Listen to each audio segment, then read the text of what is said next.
Hi, it's Sally here to take you through the process of making a tent footprint out of this window shrink film. This type of shrink film is meant for providing some extra insulation in the winter for people who live in cold climates over their windows. You can buy it online, you can get it at a hardware store, and there's a few different brands. This is one I've used before, so I bought it again. You just need to make sure that you get the right size. So my new tent is fairly big, so I got this patio door sized piece, and it is one big huge piece of plastic. You can also buy smaller sizes that are less expensive. So this tent footprint is going to be lighter and cheaper and more waterproof than the type of footprint you would buy from the manufacturer of your tent. And it does require a tiny amount of DIY, but it's really not hard. I've done it before. And I've used that previous footprint a lot. I only had one incident with it ever. It was very reliable and I'm still using it. So I'm making another one for a new tent that I just bought. So let's get to work. So the first thing to do is to clear some space in your home where you can either put up your tent or lay it out fully. And you probably don't want to do this outside unless it's a really windless day. So I just flipped it upside down and I found all of the anchor points, and I spread it out so that the bottom of the tent is facing upwards and it's fairly flat and stretched out. So this will give me an accurate template of how big and what shape to cut my footprint. If you have a tent that came with a footprint, or you bought the footprint from the manufacturer, you may have noticed that the footprint is a couple of inches shorter and narrower than the bottom of the tent, which may seem like a manufacturing defect, but it's actually very much intentional to make sure that water is not hitting the footprint and then flowing straight underneath your tent exactly where you don't want it. So we're going to do the same thing and make our footprint a couple of inches shorter and narrower on each side so that we're not worrying about water collecting on the footprint. And of course, in theory, your fly would be covering right to the edges of your tent, but we all have experienced sometimes your fly sags a bit, or it's just designed in a way where the water might run straight down right near the side of your tent, and the last thing you want is that all flowing under your tent. So my next step is to lay out the plastic on top of my footprint here.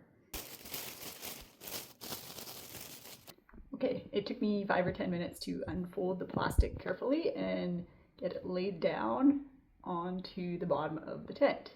And I aligned the edge to the edge of the tent because that's going to save me having to cut a straight line along one side. Now what I'm going to do is use a Sharpie to mark down an approximate line. I'm not going to worry about it being perfect. It does not need to be perfect. And then I'm going to go right in with a pair of scissors and start snipping along that line. You don't even have to cut it. You can just slide your scissors along like this. Okay, in just a couple of minutes, I've cut that right out.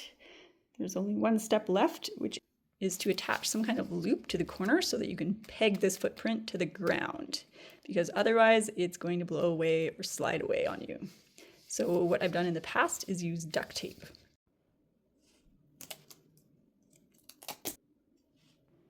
It's time for a little red-green action here.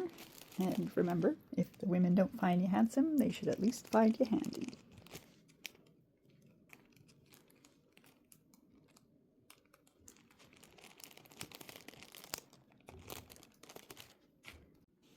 So just tie on some guy rope onto each of these loops, and you can buy this online or just use whatever string you have lying around. Maybe make them a little bit longer for now, and then you can always adjust them once you're out in the field to get the length right. On a conventional tent, this will be pretty simple. You just need a short loop on each of the corners. For this Durston tent, I'm going to have to finagle a little something extra just because the pegs are in a different position than they normally would be. And I haven't tried that yet, but I might update you when I do a review of that tent. So I tend to be a bit careful and I fold it up. So this packs up small enough that it fits right in the bag. So the only problem I've ever had with this is after many nights, I set up my tent on some really soft, mossy ground. And I didn't allow for enough give on the footprint. And as soon as I got inside, I heard it rip. This material is not stretchy at all, has no give. So the corners ripped right off to compensate for my weight. And I had to just make this little field repair. And that's fine. I'll just keep using this footprint. It's worked really well. So there you have it. I hope that was helpful. I'll see you on the trails.